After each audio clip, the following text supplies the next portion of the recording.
Hey y'all, it's Ricky T coming to you from the back deck back here at the Taylor Plantation in beautiful Beech Grove, Indiana. Today I am going to give you my take on this debacle that is known as the NFL players' anthem kneeling protest. It's been going on for a couple of years now. First, before I get into my actual take, kind of a 30,000 view take, and then I'll give you a more specific, detailed take. So at this point, if we'd all just ignore them, it'd go away. They're just looking for attention. That's all they're doing. It's been going on for 2 years. It's the third year. Actually, I think some, if not all, the networks have decided that they're not going to show the national anthem on TV. They'll just go to commercial break. Finally, the fake news channels are doing something smart, so I appreciate that. But yeah, if we just ignore it, I think it'll go away. But having said that, what do I think about it? What do I think about the whole, kind of getting into it? So first of all, allegedly, the reason they're doing this is to protest police brutality amongst blacks. And so the very thing that they're protesting is a false narrative. It's a made up, not true narrative. And I've got facts to prove it. You can go online and look it up. Everything I'm going to say to you today is actual government statistics. U.S. Bureau of Census, FBI, and other large police statistics from other municipalities, states, etc. Police agencies. So here's the deal. They say that there's police brutality going on amongst blacks. So before we get into those stats, etc., here's a question I have for all of the protesters. Here's a couple of questions actually. First of all, you've been doing this for a couple of years. So far, what have you accomplished? I'll tell you what you've accomplished. Absolutely nothing. You've accomplished nothing. So why are you still doing it? You're not accomplishing nothing. Just go out in the community on your day off and talk to the youth and all that kind of stuff. Do something productive. They're just being a bunch of prima donna drama queens wanting to get some attention. That's all it is. So what are you accomplishing? You're not accomplishing nothing. Okay? Now, like I said, it's a false narrative. So let's look at the statistics.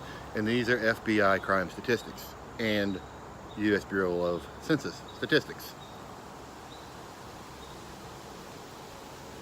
Okay, now, when you look at violent crime in the United States of America, 60% of all violent crime is committed by blacks.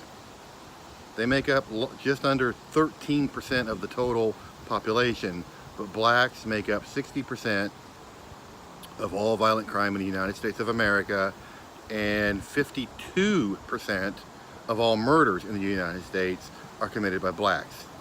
The vast majority, like in the 90%, it's black on black. Okay? So blacks commit the vast majority of violent crime, although they are the huge minority of the overall population. Okay? So that's just to preface my take. Alright?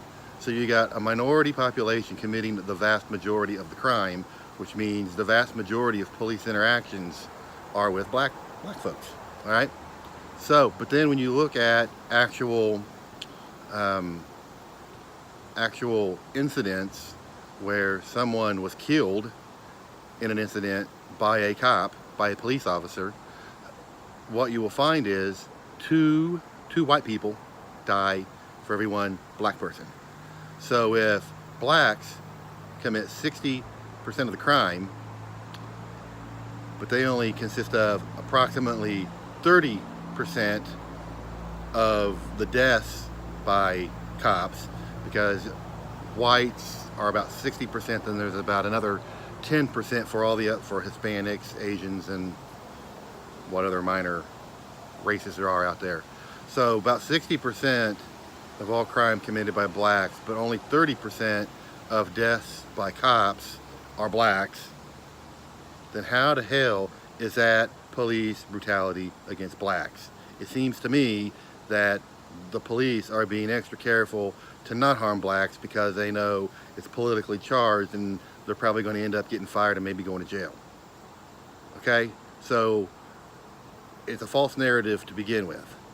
So you got the right to do it, I guess, kinda, sorta, but because you're doing it in the act of your employment, your employer, if the commissioner had a set, he would knock it off.